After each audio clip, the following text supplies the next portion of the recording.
Hello বন্ধুরা, তরু কিচেনে আপনাদের সবাইকে স্বাগতম। আজকের আমি এই যে ভাতের ফ্যান দিয়ে পাঁপড় করে দেখাবো। ভাতটা হয়ে গেছে, আমি ফ্যান ঝাড়তে দিয়েছি। চলুন দেখা যাক কিভাবে আমি ভাতের ফ্যান দিয়ে পাঁপড় বানাই। খুব সুন্দর রেসিপি আর খুব ভালো পাঁপড়টা হয়। বন্ধুরা, আপনারা যদি আমার চ্যানেলে প্রথম হয়ে আসেন, চ্যানেলটি সাবস্ক্রাইব করে রাখার অনুরোধ রইল। চলুন দেখা যাক আমি কিভাবে পাঁপড়টা বানাই। আমি চলে এলাম বন্ধুরা। এই যে ফ্যানটা এখন গরম গরমই আছে, এই গরম গরম অবস্থায় আমি বাটি মেপে 1 বাটি 2 বাটি, আচ্ছা প্রয়োজন পড়লে দেব, 2 বাটি দিয়েছি, 1 বাটি এক্সট্রা রইল। আর এখানে আমি একটু প্রথমে ময়দা নিচ্ছি।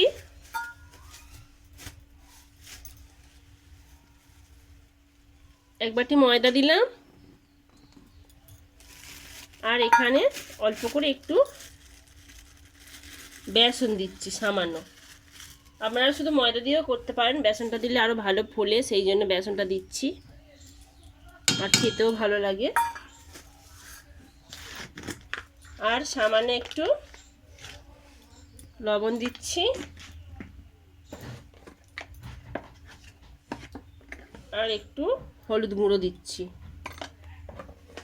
দিয়ে আমি এটাকে ভালো করে ফ্যানের সঙ্গে সুন্দরভাবে মিশিয়ে নেব। স্মুথলি একটা ব্যাটার তৈরি করে নেব।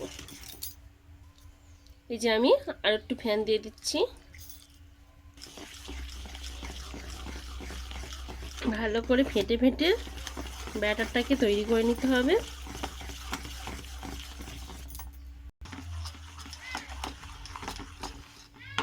এক বাটি বেসন, এই হাফ বাটি বেসন আর 1 বাটি ময়দা দিয়েছি, আর 4 বাটির মতন ফ্যান লেগেছে।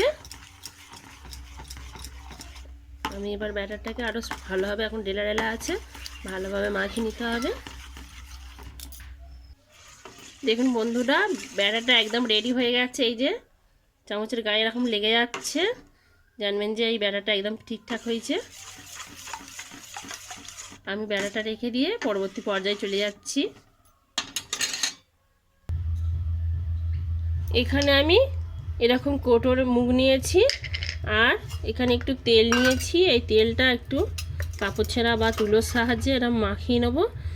নিয়ে শুধু হালকা করে এরকম কৌটোর মুখে বুলিয়ে নেব। এরকমভাবে সবকটা আমি বুলিয়ে নিচ্ছি।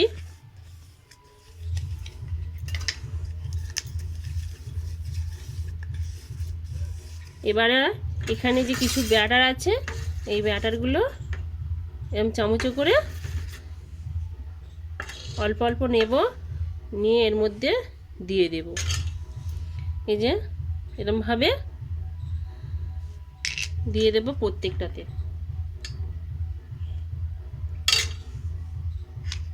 অল্প অল্পই দিলে হয়ে যাবে।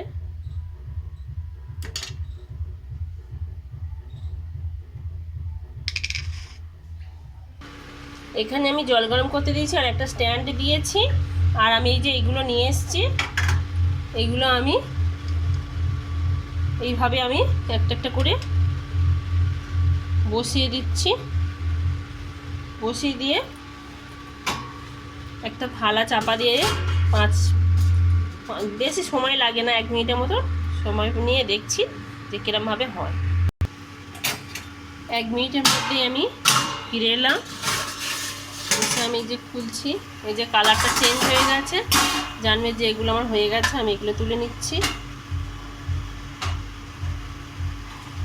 আমি আবারও দিয়ে দিচ্ছি। একটু করে ঠান্ডা করে নিতে হবে, হয় দিয়ে ঠান্ডা করে নিচ্ছি। তারপরে এই ছুরি বা কোনো চামচ থাকলে তার কোণ দিয়ে এরকমভাবে হালকা করে এই যে এরকমভাবে করে নিতে হবে প্রত্যেকটাতে। এরকমভাবে নিয়ে এই যে এরকম টানলেই অনায়াসে উঠে যাচ্ছে। আমি এইভাবে সব কটি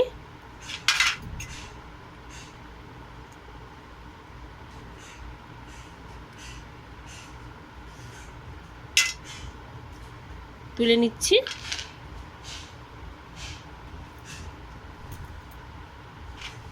খুবই সহজ, বেশি সময় লাগে না। এভাবে বাড়িতে বানাবেন, খুব ভালো লাগে।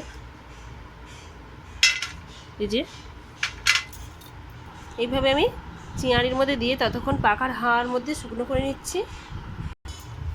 আমি আবারও ওই একইভাবে সবকটি পাঁপড় বানিয়ে নিচ্ছি। অল্প অল্প ব্যাটার দিচ্ছি।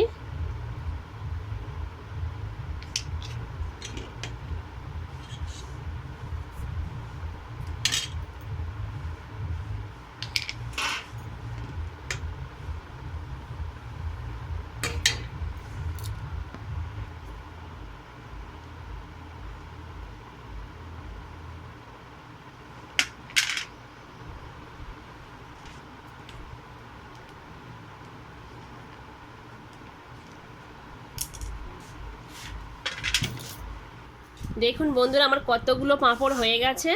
আমি এইগুলো একটু হালকা ফ্যানের তলায় দিয়ে রোদ্দুরে শুকিয়ে নিচ্ছি। আর এখনও আমার এতগুলো ব্যাটার পড়ে আছে, এখনও হবে। এইগুলো শুকনো করতে দিচ্ছি, কিন্তু আজকের আর শুকনোটা দেখাবো না। আজকের এই পর্যন্ত। এটা রোদ্দুরে 2 দিন শুকনো করে নেবেন, নিয়ে আর ভেজে খেয়ে নেবেন। আজ এই পর্যন্ত, আবার দেখাবো অন্য কোনো ভিডিওতে। টাটা।